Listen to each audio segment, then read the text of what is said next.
Tribuners, Anda sedang menyaksikan Global Update. Ikatan Dokter Anak Indonesia (IDAI) menemukan adanya 131 anak yang menderita gangguan ginjal akut (Acute Kidney Injury atau AKI) misterius sejak Januari hingga September 2022. Bahkan sejak Agustus 2022, kasus ini telah tersebar di 14 provinsi meliputi DKI Jakarta, Jawa Barat, Jawa Tengah, Banten, Bali, Kalimantan Timur, dan Kalimantan Selatan. Kemudian Sulawesi Selatan, Aceh, Sumatera Barat, Jambi, Kepulauan Riau, Papua Barat, dan Nusa Tenggara Timur.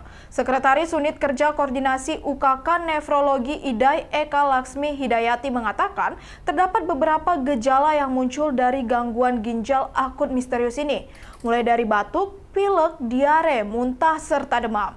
Sementara gejala lanjutannya adalah air seni atau urin yang sedikit bahkan tidak bisa buang air kecil atau BAK. Penderita umumnya dinominasi oleh anak berusia di bawah 5 tahun balita hingga anak usia 8 tahun. Hingga kini penyebab penyakit itu masih misterius sebab tidak ditemukan virus spesifik yang bisa disimpulkan sebagai penyebab AKI. Berbagai metode pemeriksaan pun telah dilakukan IDAI, salah satunya dengan swab tenggorokan untuk memeriksa infeksi virus pada saluran pernapasan. Sayangnya IDAI tidak menemukan jenis virus yang seragam yang menyebabkan infeksi. Eka menyebut pihaknya pun melakukan swab rektal dari anus untuk mencari infeksi-infeksi yang oriental, penyebab diare atau infeksi pencernaan.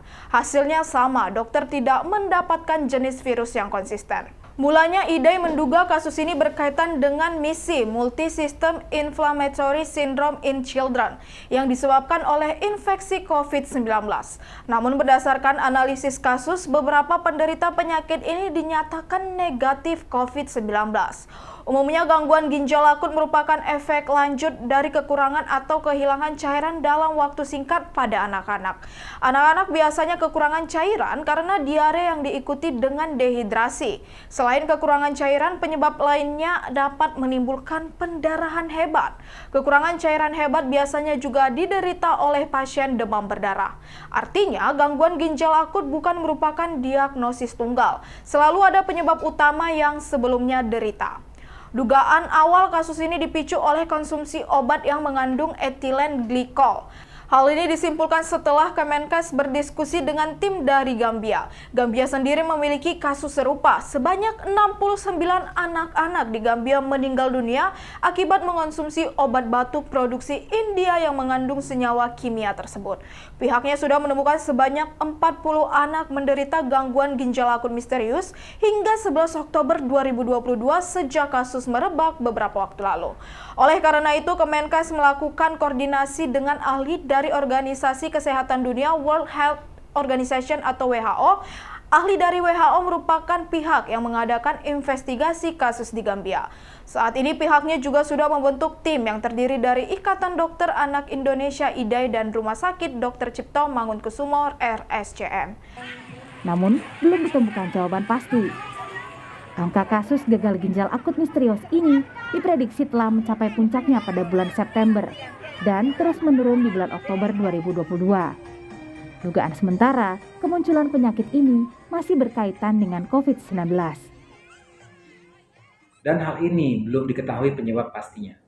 Dugaan sementara, hal ini berkaitan dengan peradangan sistem organ pasca COVID-19 atau yang kita kenal sebagai MIS-C. Yaitu Multi-System Inflammatory Syndrome in Children. Temuan lonjakan kasus gagal ginjal akut misterius pada anak juga jadi perhatian Kementerian Kesehatan. Pasalnya, dari 131 pasien yang dilaporkan, kebanyakan membutuhkan cuci darah karena penurunan fungsi ginjal. Gagal ginjal sama anak sekarang sedang diteliti sama dokter-dokter di RSCM. Ya. Udah ada beberapa hasilnya, cuma kita masih nunggu kesimpulannya sebelum kita rilis ke publik. Nanti sebentar lagi, harusnya sih minggu ini kita bisa rilis ke publik hasilnya. Data yang dirilis Ikatan Dokter Indonesia pada 11 Oktober 2022, ada 131 kasus gagal ginjal akut misterius yang mayoritas terjadi pada anak usia balita prasekolah hingga di bawah 8 tahun.